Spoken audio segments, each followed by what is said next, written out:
Ya, selamat malam. Salam Ajo Talks. Saya akan mengulas F1 di GP Cina. Namun, bukan hanya balapan minggu, tetapi pula balapan sprint di hari Sabtu sebelumnya. Karena balapan ini memakai format sprint, sebelum balapan minggu diselenggarakan, maka kita akan ulas sprintnya terlebih dahulu. Di sprint, George Russell berhasil memenangkan balapan yang berjalan selama 19 lap. Dan itu berarti adalah win streak kedua bagi pembalap Inggris itu. Lalu peringkat 2 dan 3 ditempati oleh duo Ferrari yakni Charles Leclerc dan Lewis Hamilton. Sementara itu Lando Norris keempat, Kimi Antonelli kelima, Oscar Piastri keenam, Liam Lawson ketujuh, dan Oliver Bearman melengkapi zona poin di sprint dengan finish ke-8.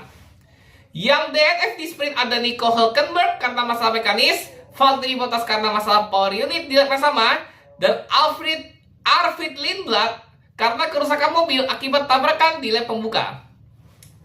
Kita ulas jalannya balapan sprint.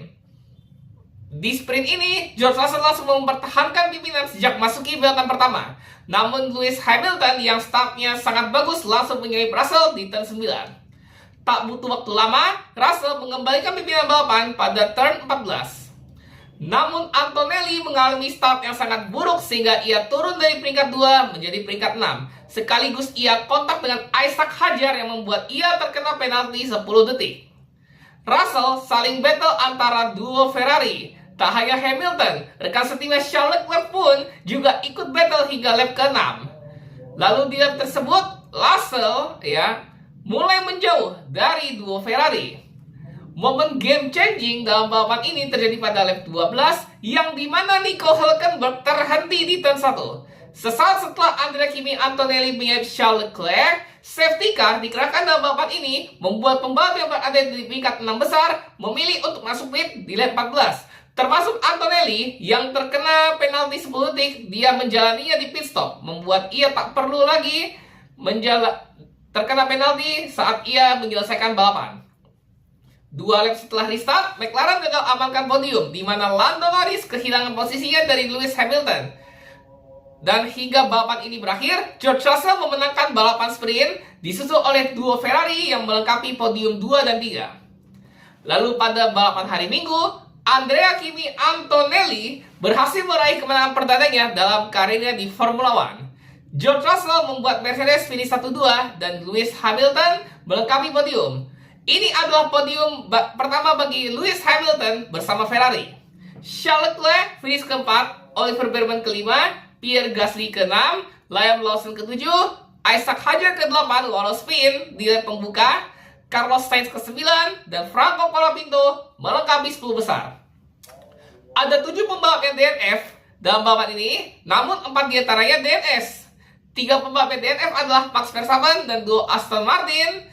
Sementara yang DNS adalah duo McLaren yakni Lando Norris, Oscar Piastri, dan Gabriel Bortoleto dan Alexander Albon di Audi dan Williams.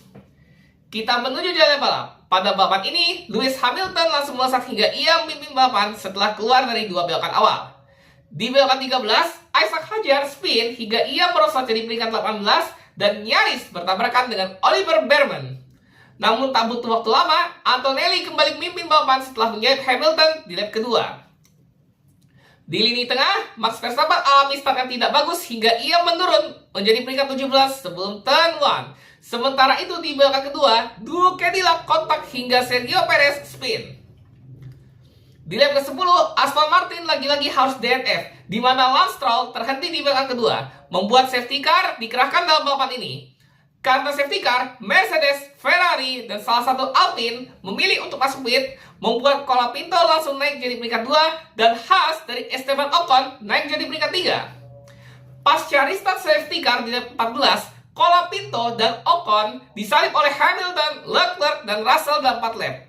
Lalu di lap 24, Russell menyaingi duo Ferrari untuk berebut posisi podium selama 6 lap. Yang berarti pada lap ke-30, Russell membuat Mercedes mengamankan 1-2 dalam balapan ini.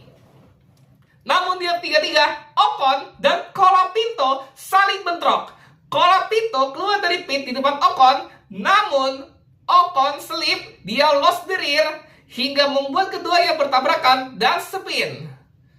Lalu di lap 36, dua Ferrari sekarang saling memperebutkan posisi terakhir podium selama 4 lap. Dan Lewis Hamilton memenangkan battle ini atas Charles Leclerc. Lalu pada 10 lap kemudian, Max Verstappen melambat. Akibat mobilnya bermasalah, juara dunia 4 kali itu harus out dari balapan ini. Dan itu berarti Verstappen DNF di GP Cina untuk pertama kalinya setelah Austria 2025. Dan 3 lap menjelang akhir, Kimi Antonelli lock up sehingga ia keluar jalur. Namun meski ia kehilangan 2 detik, ia tetap melanjutkan pimpinan balapan. Dan akhirnya Antonelli berhasil memenangkan balapan ini untuk pertama kalinya dalam karirnya.